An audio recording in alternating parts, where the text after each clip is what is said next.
On est sur le lancement du projet, donc les apports de l'IA pour l'AE. Donc ce qu'on va voir ce matin, euh, rappeler donc le contexte du projet et les objectifs qu'on avait exposé avec Philippe lors de la journée professionnelle du 22 janvier. Des premières pistes d'usage de l'IA pour l'AE. Alors première piste, en fait, on a un peu phosphoré avec Philippe et on a jeté sur le papier quelques pistes, mais qui ne sont pas forcément confirmées chez les uns et les autres. On verra ça dans le cadre du projet. La démarche du projet, en fait, comment on a envisagé le déroulement, et rappeler, préciser les modalités d'inscription. Ensuite, on voudrait rentrer dans plusieurs séances de tour de table, avoir votre vision sur vos attentes, sur vos contributions, sur des outils porteurs de fonctionnalités IA que vous utilisez dès aujourd'hui, avoir un premier retour par rapport à ça. Dans le projet, alors on l'avait évoqué lors de la journée pro, on va démarrer le projet en fait par le lancement d'une enquête auprès de l'ensemble des membres du club. Donc on va présenter les objectifs et le cadre de cette enquête. Et puis, point important, planifier les tout prochains ateliers ensemble pour essayer de prendre en compte les contraintes des uns et des autres dans cette planification autant que possible. Alors, pour rappeler en fait les objectifs du projet de 2026. On a travaillé l'an dernier, certains d'entre vous y participaient, sur le projet dynamique des démarches d'architecture d'entreprise, projet qui était basé sur des cotations de l'indice d'architecture d'entreprise, sur une base d'échange, sur une base de retour d'expérience. Et dans le bilan de ce projet, on avait constaté, ensemble avec les participants, qu'on avait assez peu parlé d'IA. Alors bon, c'est vrai que l'IA en 2025, en contexte professionnel, ça est encore, je dirais, en tout point de démarrage. Mais on avait partagé le fait qu'il serait intéressant de pouvoir rentrer de façon plus approfondie sur des apports de l'IA dans les pratiques alors, à court terme, à moyen terme, c'est-à-dire qu'on cherche à capter des choses qui, dès aujourd'hui, se font aujourd'hui chez les uns et les autres, à tout stade, que ce soit sur un usage régulier, mais aussi sur des proof of concept, sur des essais, sur des études de faisabilité. Donc aujourd'hui, concrètement, qu'est-ce que ça représente, même si c'est à une toute petite échelle, et puis avoir aussi des projections à moyen terme. Et là-dessus, on essaiera aussi de s'aider de la situation du marché sur les outils et sur les perspectives qu'offrent les éditeurs.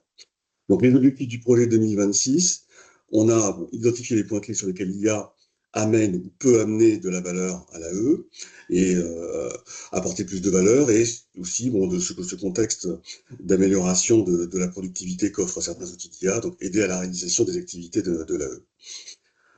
Deuxième objectif, identifier les apports actuels de l'IA au sein des outils de l'architecte, connaître leur roadmap.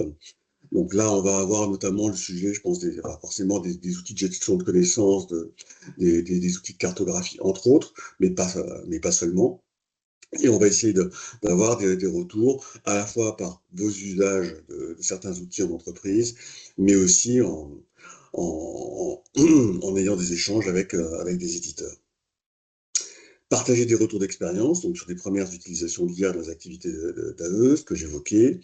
Et puis, donc, à moyen terme, identifier des perspectives d'utilisation de l'IA dans les travaux de l'AE, regarder un petit peu plus loin, puisqu'on est sur un sujet qui est encore naissant, et donc avoir autant que possible un petit coup d'avance et d'ouverture de pistes sur les impacts sur les façons de travailler l'AE. Alors, première piste d'usage, donc là on est sur de la projection. Alors projection, mais on a aussi bien sûr eu quelques retours par les uns et les autres. Donc on voit là sur le rappel de la trame des activités, on a identifié ici des pistes sur quatre d'entre elles.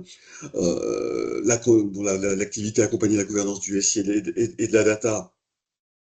On a évoqué d'ailleurs avec certains d'entre vous l'aide à la rédaction des ADR, des Architecture Decision Record. Donc ça, on rentre dans un usage sans doute poussé par tout ce qui est autour de l'IA générative.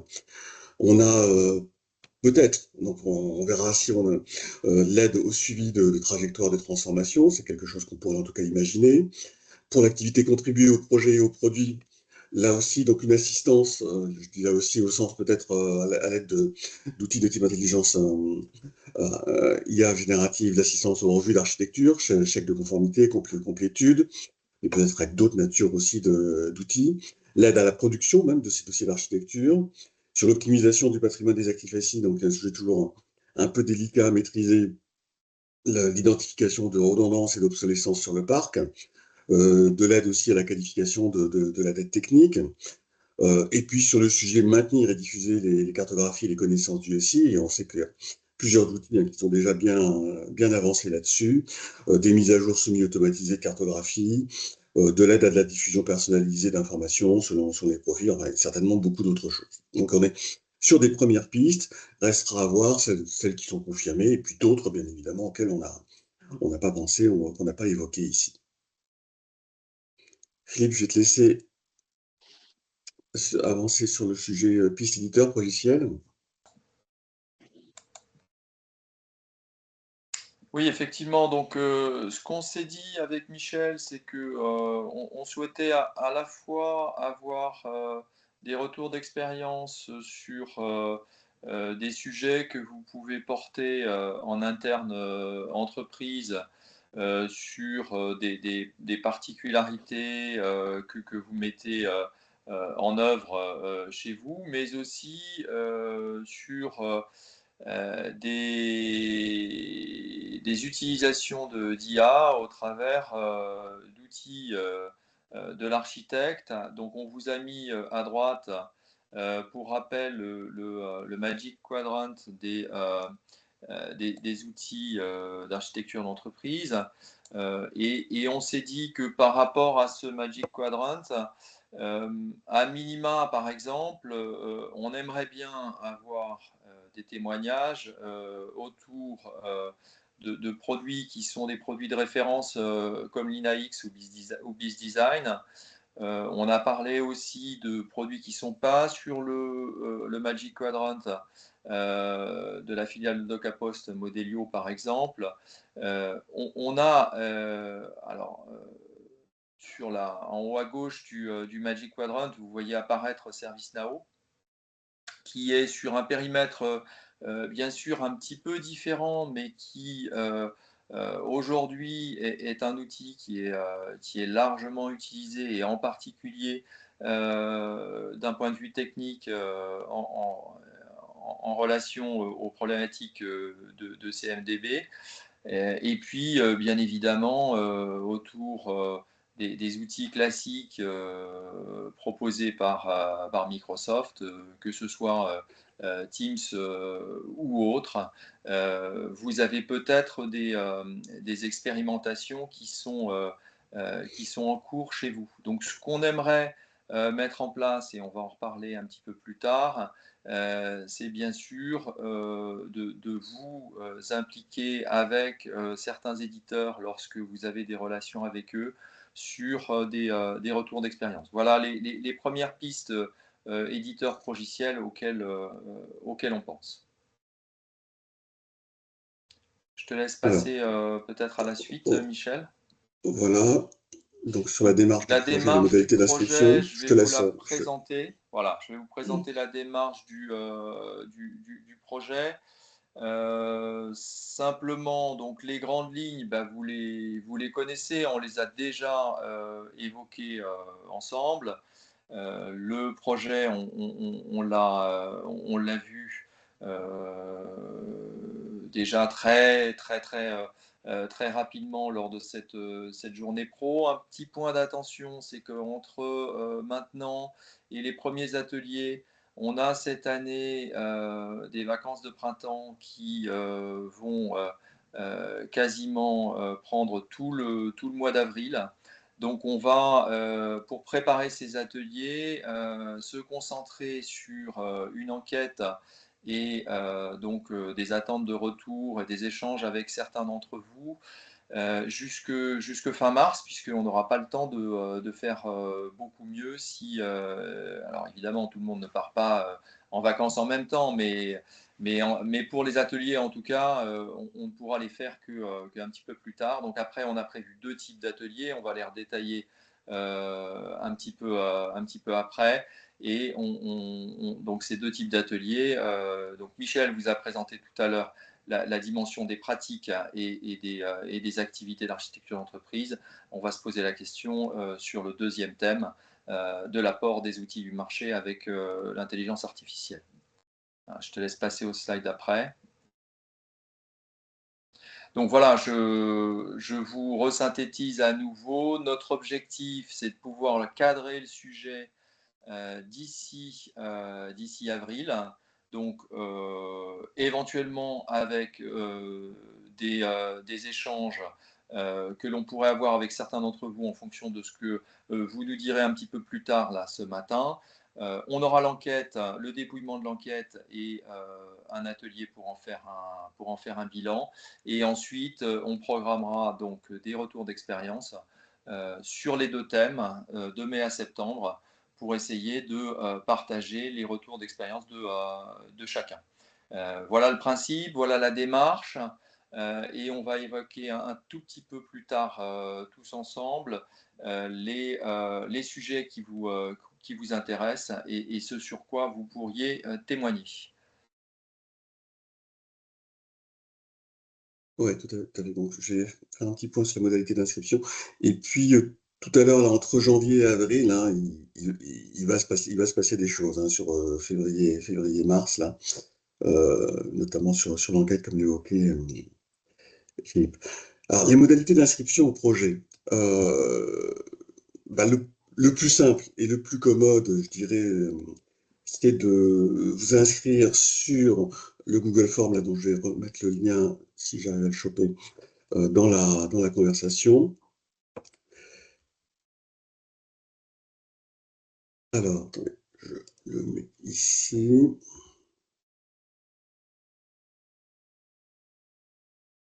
Voilà. Bon, indiquez-moi s'il fonctionne bien. Donc, ce formulaire d'inscription, en fait, hein, il couvre les inscriptions à tous les projets lancés cette année, mais bien évidemment à celui-ci. Donc, peut-être que certains d'entre vous vont se mobiliser sur plusieurs projets. En tout cas, n'hésitez pas à l'utiliser. Selon votre formule d'inscription, donc il y a des formules d'inscription hein, qui permettent d'inscrire un deuxième collègue, soit parce que vous êtes inscrit à 2 représentants de l'entreprise, soit parce que vous êtes dans une formule d'inscription dite adhésion multiple. Donc, vous pouvez aussi, via le formulaire d'inscription, vous inscrire un de vos collègues par la même occasion. Vous pouvez aussi, par défaut, nous envoyer un mail. Bon, à ce moment-là, nous, on prendra en charge le report dans ce formulaire d'inscription et en tout cas, la mise à jour, on va dire, de la liste de tous les participants et de la mailing list pour vous tenir informé de toutes les actualités du projet.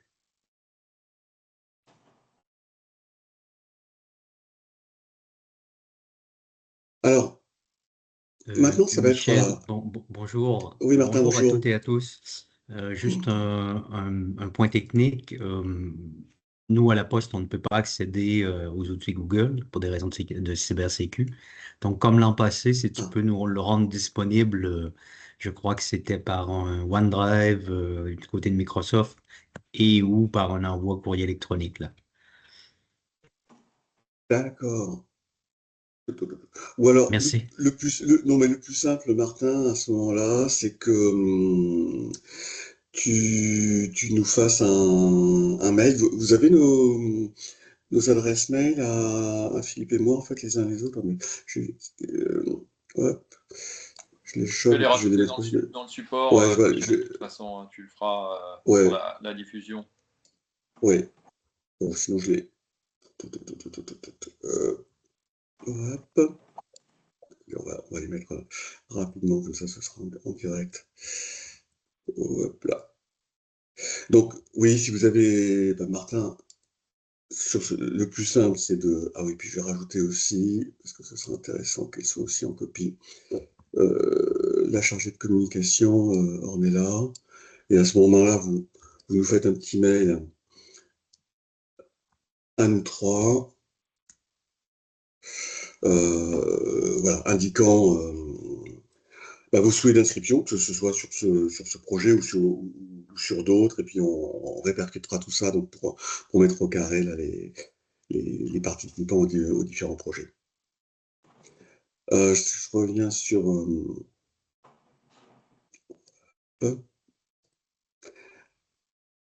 Donc là, ça va être à vous, en fait, de vous exprimer, parce que c'est important pour nous d'avoir ces éléments-là au démarrage du projet.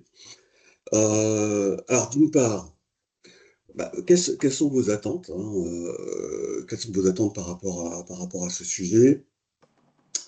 Donc, ça, on va faire un premier tour de table oralement. Excusez-moi. Et puis, en parallèle, pendant ce tour de table, si vous pouvez nous indiquer vos contributions potentielles sur ce sujet dans le fil de conversation. Donc, nous, on consolidera aussi ces éléments. Comme tous les projets du club, on est sur un projet qui est basé très, très fortement sur des retours d'expérience. Donc, il est important qu'on puisse identifier vos contributions potentielles. On verra ensuite ultérieurement de quelle façon elles peuvent se contribuer. Alors, vos contributions, c'est pas forcément en termes de témoignages que vous portez vous-même. Donc, bien évidemment, il y a ce point-là, et si c'est le cas, c'est tant mieux. Mais ça peut être un témoignage qu'un de vos collègues, sous réserve de confirmation, sous réserve d'acceptation de la part du collègue, de la part de la hiérarchie, témoignage qu'il pourrait porter.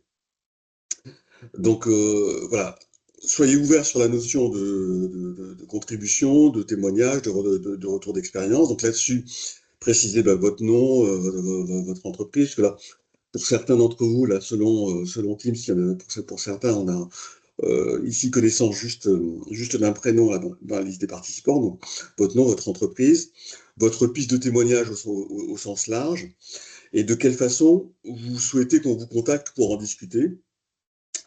Par mail, par SMS.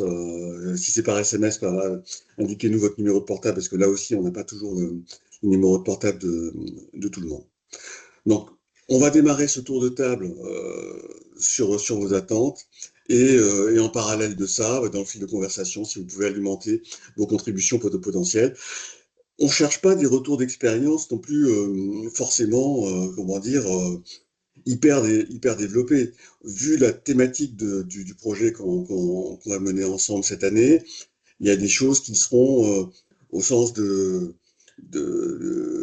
proof of concept ou de premier test d'une possibilité d'usage. Donc, restez très ouvert sur la notion de contribution potentielle, et on est sur des choses qui parfois peuvent être une contribution qui sera relativement courte, mais qui aidera quand même à avoir une réflexion et une prise de recul sur les possibilités d'apport de l'IA pour l'architecture d'entreprise.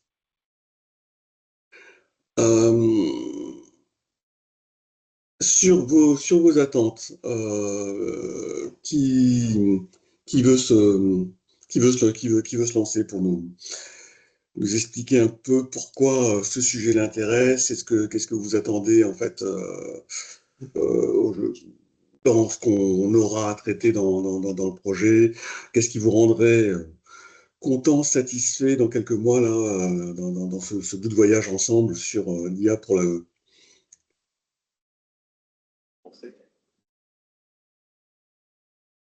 Ouais, donc je vais peut-être prendre la parole. Moi, Gilles Pousset, là, pour SNCF. Bonjour à tous.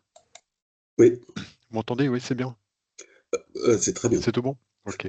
C'est En fait, ouais, voilà. Donc moi, mon rôle, en fait, au sein de la SNCF et donc au niveau du groupe SNCF, hein, de la holding, c'est justement d'animer l'ensemble des cellules urbaines autour de l'usage et de l'outillage qu'on met à disposition des urbanistes et entre autres donc de BizDesign OPEX. Hein, on travaille sur cette solution aujourd'hui. Il se trouve que je suis en train de travailler sur un appel d'offres, hein, donc pour remettre en concurrence en fait le marché qu'on a avec BizDesign. Hein, donc ça c'est pour 2028.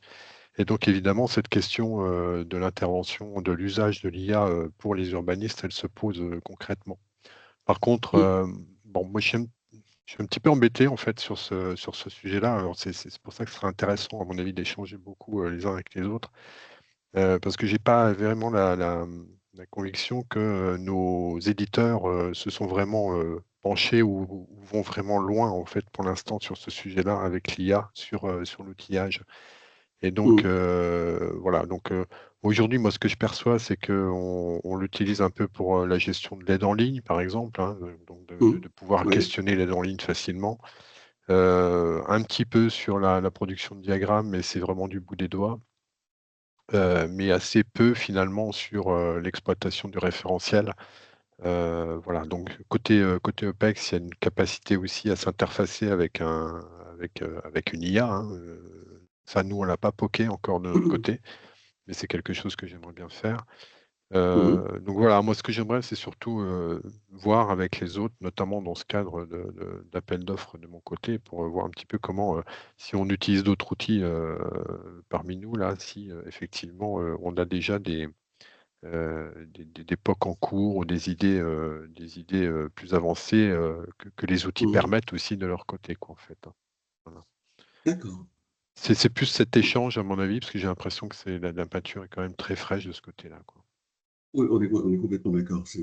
Non, non, mais la peinture est très fraîche et on te rejoint complètement sur cette sensation, mais voilà, c'est s'ouvrir sur ce qui commence à démarrer. C'est très très bien. Merci Ouais, c'est beaucoup, ça, ouais. Gilles. Ouais.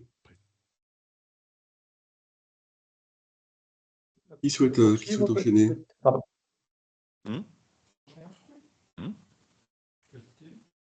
Excusez-moi, c'est Patrice. Donc la prochaine fois, je m'identifierai de manière plus complète. Donc c'est Fortune Patrice. Je travaille au ministère de la Défense. Je fais partie des anciens pour ce qui est de On entend très très On entend mal. très mal. Hein. Je t'entends faiblement, Patrice. Est-ce que c'est mieux comme ça? Pas tellement, non. Alors, je ne sais pas comment améliorer. Bon, j'espère que vous m'entendrez. Je vais parler plus fort. Oui, quand tu parles un peu plus fort, là, ça Excusez-moi. améliore les choses. Merci. Donc juste pour reprendre, j'ai pas du tout l'habitude du club urbain. Je me substitue à un camarade qui est plus habitué. Donc je m'appelle Fortune Patrice, puisque je n'avais juste qu'indiqué mon prénom, désolé. Et je travaille pour le ministère de la Défense. Et je fais partie des anciens dans le domaine de l'urbain, de l'architecture d'entreprise, de l'architecture fonctionnelle. En plus, je travaille pour une structure qui est totalement transverse, qui vient en appui de toutes les structures chez nous. Donc on forme, on dogmatise, on propose des FAQ, etc. Voilà, donc c'est pour poser un peu le profil, en espérant que vous m'ayez entendu. Oui, donc je disais en phase avec la personne de la SNCF, M. Pousset. Je pense que, comme c'est pas très frais, effectivement, le rétex peut peut-être se faire au mieux sur 1 an, 2 ans grand max. Il y aurait beaucoup à dire. Et je pense qu'on tirera beaucoup de nos échanges respectifs et de nos initiatives. Tout dépend aussi de la maturité d'emploi liée à la sollicitation qu'on peut avoir. Nous, on a cette chance d'être sollicité par n'importe quel corps de métier, que ce soit la RH, la logistique, et que les besoins de chacun, je parle des DSI, varient aussi beaucoup en fonction des équipes qui leur sont directement en soutien. Parce qu'elles sont souvent overbookées et ce qu'elles ont besoin, c'est d'instantané. Ce qui est beaucoup plus difficile à concevoir des instantanés simples qui répondent vraiment à des besoins ponctuels Enfin, ça, c'est le cas de DSI qui sont fortement sollicités. Et nous, bah, on essaye de temporiser entre les exigences de la gouvernance, qui est souvent assez éloignée du terrain, à part quelques rôles clés. Et c'est pas facile de vulgariser à la fois les initiatives qu'on peut avoir, c'est-à-dire s'inscrire dans une démarche, essayer des choses, faire des proof of concept, comme ça a été évoqué, à la fois de rassurer la hiérarchie en disant bah, il y a un intérêt parce qu'on produit plus vite, on sécurise plus vite. Ça nous amène aussi à un changement de posture. Ça peut être un thème qui est intéressant, que je trouve vraiment intéressant en termes d'échange. C'est-à-dire que globalement, quand il y a avant ce que l'on faisait à la main, c'est ce que j'observe depuis 2 ans à peu près, maintenant j'ai pris confiance dans certains aspects de l'IA en termes de production, ce qui m'amène à gérer des graphes lourds et complexes. Donc je n'ai plus le temps, on pourra en témoigner, individuellement de mettre la main à la pâte dans le détail, etc., où c'est vraiment à la marge. Et globalement, on est plus sur une posture de, ce qui nous est proposé devient un apprentissage, c'est-à-dire qu'il faut apprendre à la fois à maîtriser le contenu qui nous est proposé, ce qui demande du temps, pour au moins assurer une cohérence, et en même temps un changement de posture, c'est-à-dire qu'on devient plus un chef d'orchestre quand on manipule plusieurs outils d'IA, à la fois pour produire et pour vérifier et ensuite pour communiquer.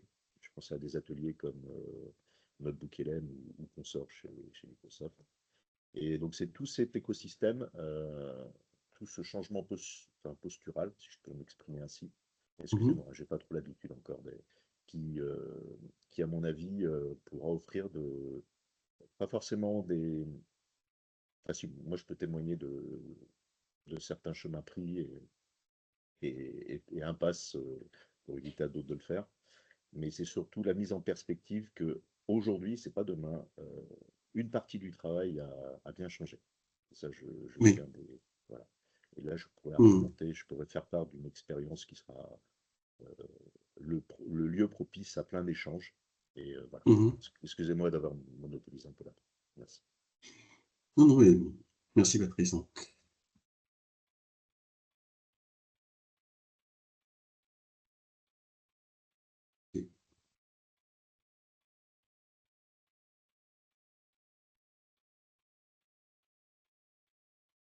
Qui souhaite enchaîner. Christophe, tu as levé la main là. Oui.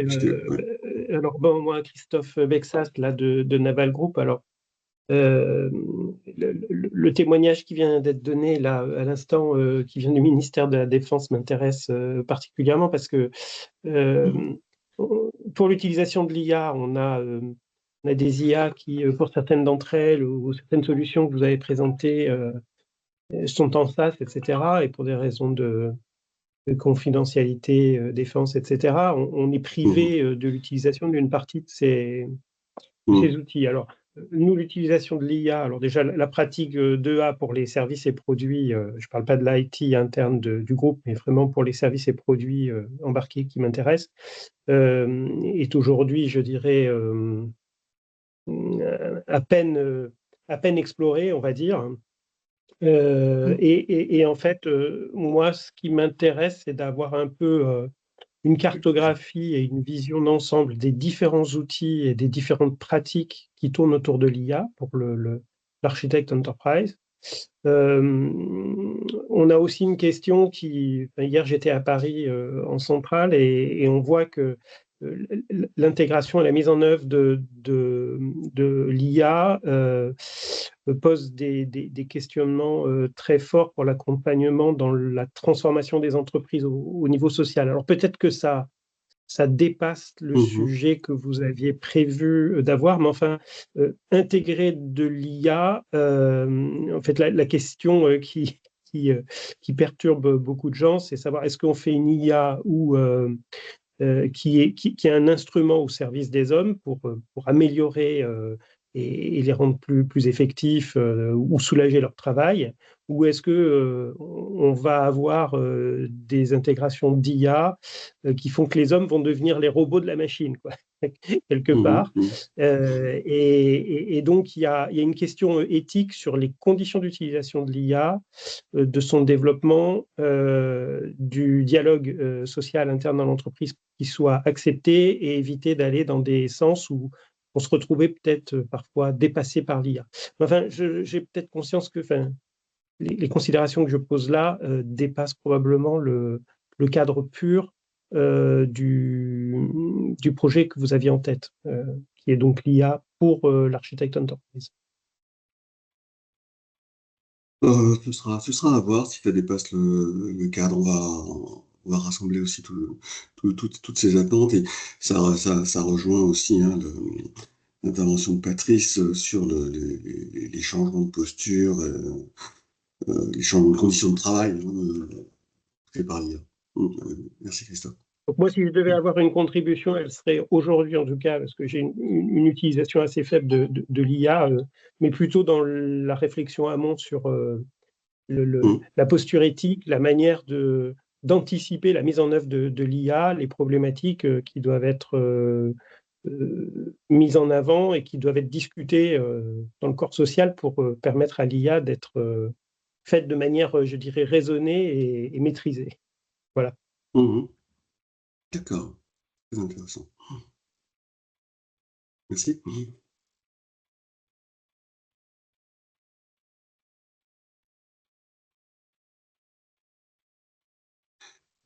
Qui souhaite enchaîner? Je peux me lancer, éventuellement.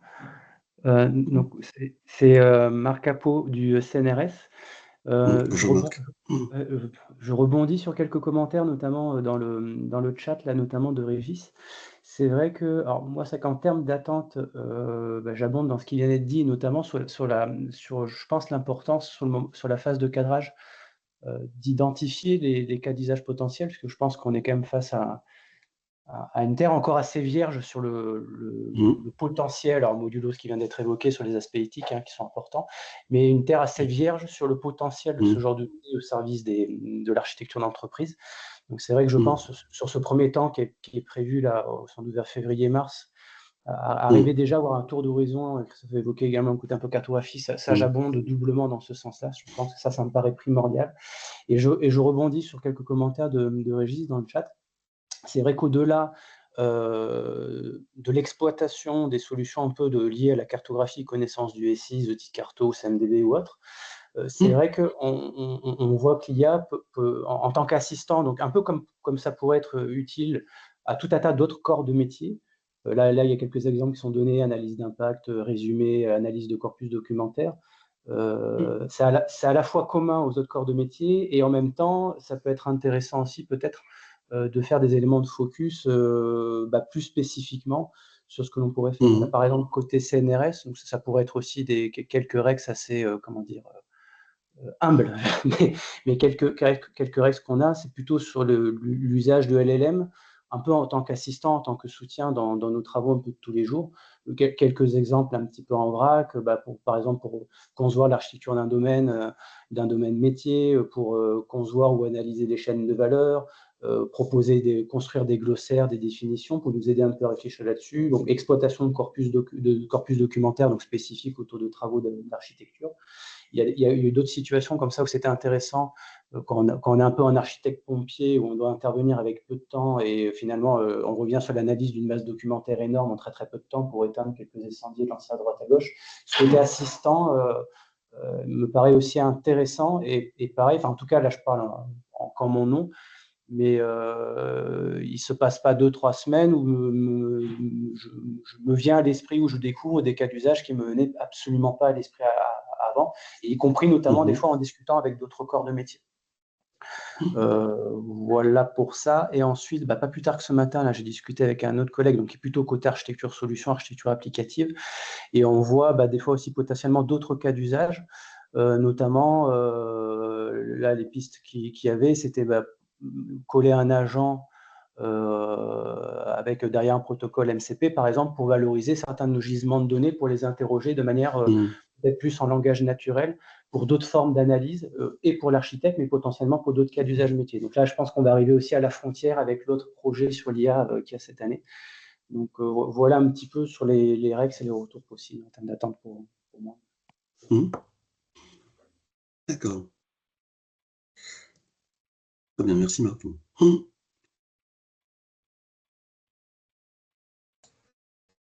Michel, certains sont en train de nous laisser parce qu'ils ont d'autres contraintes. Je te propose peut-être de passer aussi au slide 13, de telle sorte que vous puissiez réagir sur... tout à l'heure, donc, on a eu une évocation côté SNCF de BizDesign.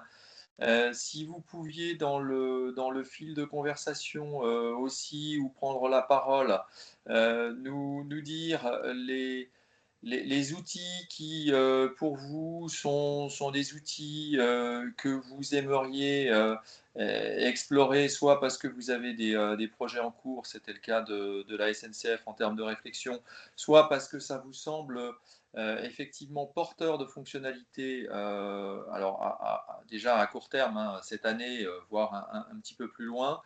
C'est important pour nous parce que ça va nous permettre aussi d'organiser la dimension et la réflexion amont sur la question de avec quel éditeur on essaye d'avoir des témoignages. Alors les témoignages, on aimerait les avoir de manière croisée, entreprise, éditeur, mais ça peut être aussi, puisqu'on a un mardi de l'Urba qui va être prévu, le faire sous une forme d'une présentation qui pourrait être aussi un éditeur qui présente des cas d'usage qui ne sont pas forcément soutenus par un des membres du club, mais présentés avec des cas d'usage d'une entreprise qui pourrait être externe au club. Ça peut marcher aussi. Donc n'hésitez pas à nous rajouter ces points.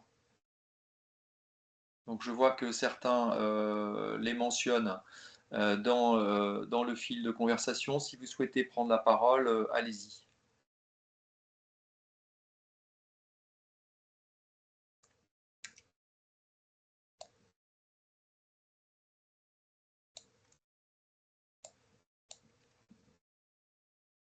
Bonjour, Céline côté CATS, donc l'IT pour les caisses régionales du groupe Crédit Agricole. En outil de gestion cartographie, on a Harris qui a très mauvaise presse au sein des architectes eux-mêmes et puis au sein de l'entreprise, les gens ont commencé à développer une certaine allergie. Rien d'autre pour les ADR et les réflexions sont en cours sur mettre de l'IA pour aider à la rédaction comme interface avec les outils et aider aussi à la restitution des informations. Voilà, donc ce sont des sujets qui sont en cours. Moi, je remonte ce projet-là qui est très intéressant aux personnes qui travaillent sur ces réflexions et on va voir comment ils peuvent, s'ils veulent et si on peut participer.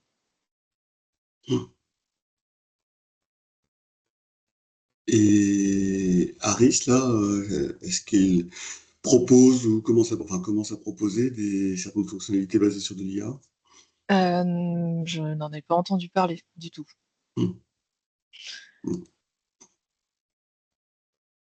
Pour l'instant, l'IA tel que je le vois arriver chez CATS, c'est plutôt un outil de colmatage entre justement différents référentiels ou différents rôles au sein de l'entreprise.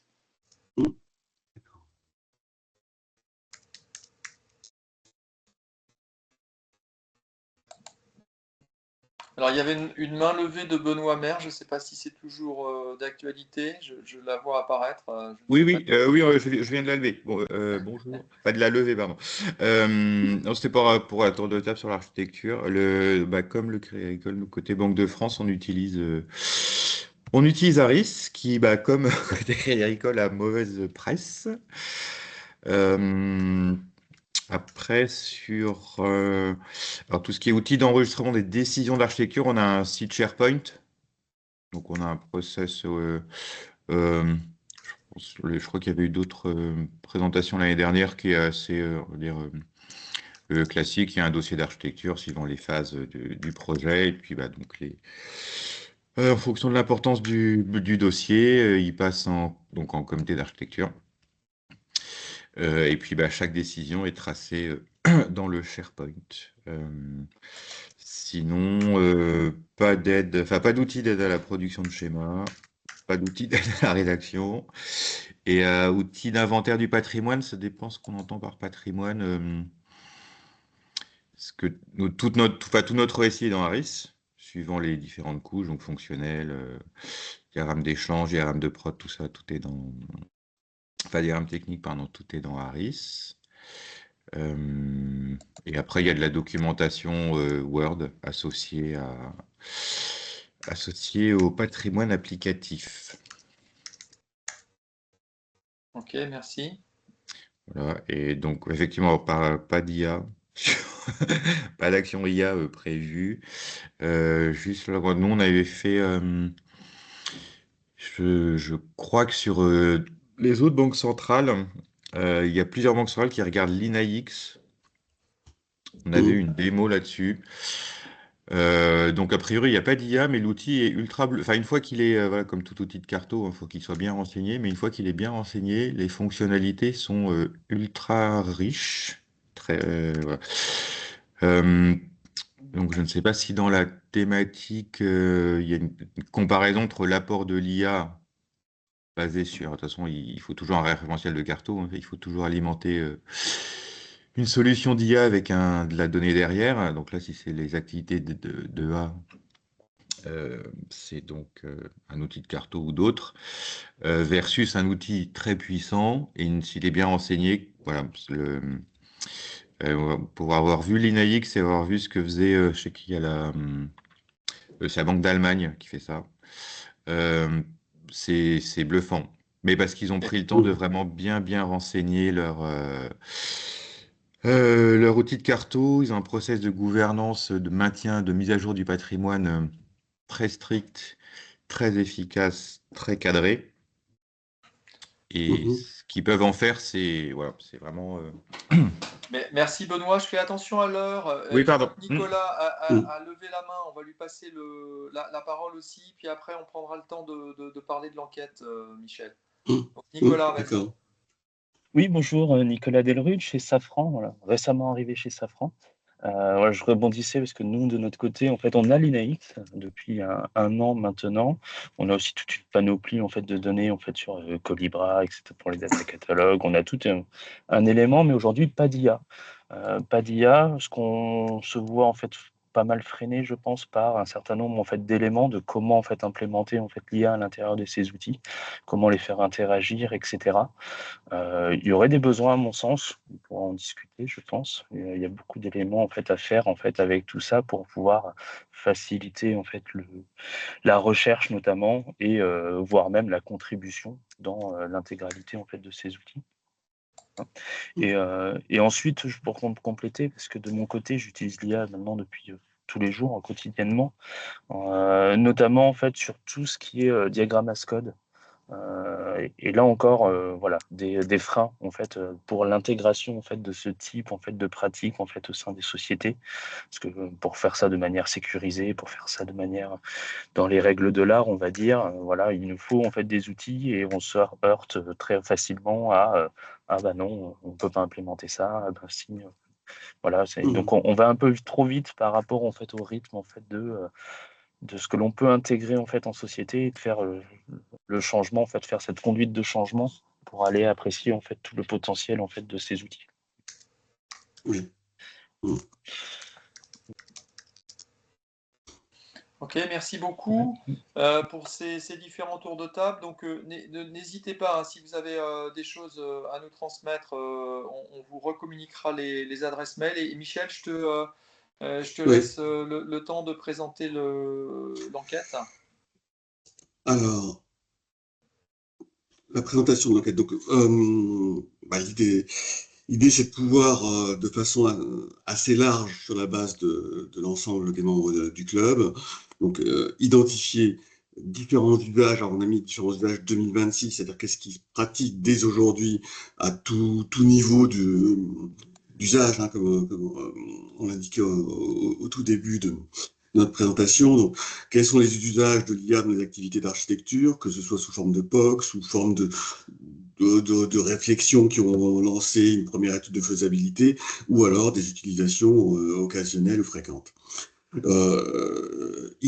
Et au-delà de l'architecture d'entreprise, et vous l'avez vous-même souligné dans plusieurs interventions dans le fil de conversation, c'est identifier aussi l'apport de fonctionnalités IA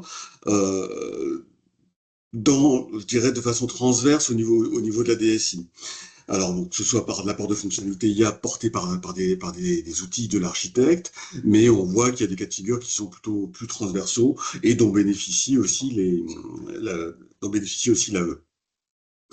Et puis, dans cette enquête, on va aussi vous questionner individuellement sur vos attentes et sur des cas d'usage que vous envisagez par rapport à l'intégration de l'IA dans vos activités.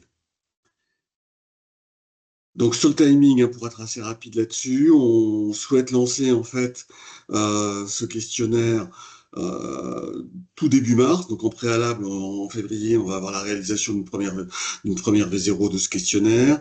On va, d'une façon ou d'une autre, on va construire un mode un petit peu de revue et de proposition de votre part par rapport à cette première version à cette V0 du questionnaire, pour le lancer donc début mars, comme je l'indiquais, et on vise un dépouillement de l'enquête sur la deuxième quinzaine de mars, entre la semaine du 16 et la semaine du 23.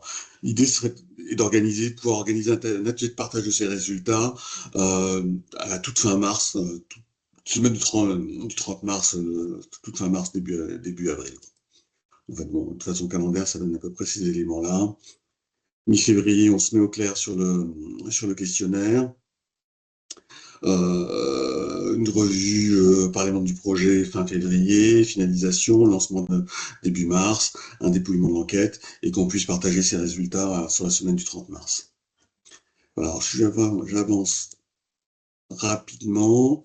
Planification des prochains ateliers. Je te laisse la main, Philippe, là-dessus. Oui, en fait, ce qu'on voulait vous rappeler, c'est que donc on a la question de la semaine du 30-03 où on souhaite partager les résultats de l'enquête.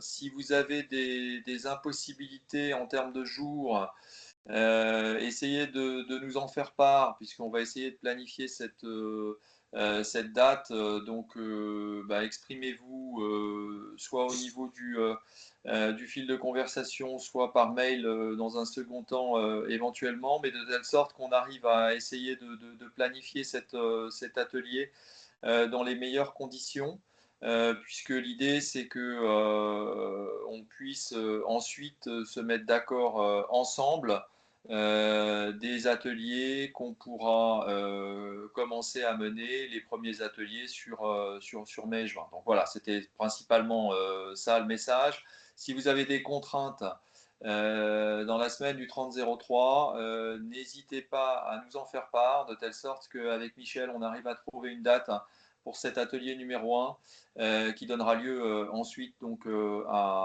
à la possibilité de programmer la suite. Voilà. Alors, je ne vois pas de message dans le fil de conversation actuellement. Je ne sais pas s'il faut en déduire que personne n'a de contraintes dans la semaine du 30-03, mais en tout cas, pour l'instant, personne ne s'est exprimé. Donc, on va rester là-dessus en se disant que potentiellement, on peut être assez libre du choix du jour, Michel. Et puis, comme il est déjà 9h34, je pense qu'on va s'arrêter.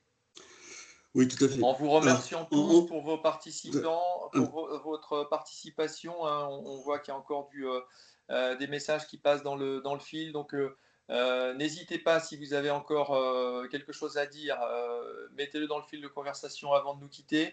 Et sinon, on vous rappellera bien évidemment nos adresses mail dans le cadre de la diffusion de ce support, de telle sorte que vous puissiez nous recontacter dès que possible à l'issue de cette première présentation. Oui, et puis on va, nous de notre côté, sur le site du club, ouvrir un espace dédié au projet pour qu'on puisse et aussi via cet espace de travail sur le projet, partager des documents, partager tout notre agenda de travail. Donc, je vous invite aussi, dans les prochains jours, de toute façon, je vous ferai une communication là-dessus, à consulter cet espace et éventuellement donc à y partager des éléments documentaires ou autres. Voilà, donc ça pourra nous aider pendant tout le déroulé du projet. Écoutez, on vous remercie. On a un peu dépassé là de sujets s'y prêtent.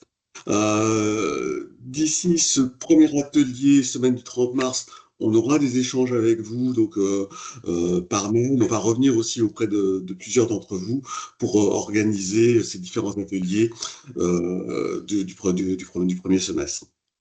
Merci beaucoup. Merci. Merci à tous, Merci, bonne bonne journée. journée. Bonne journée. Merci à Merci, tous. bonne journée. Excellente Bonne journée, à bientôt. bientôt. Bonne journée.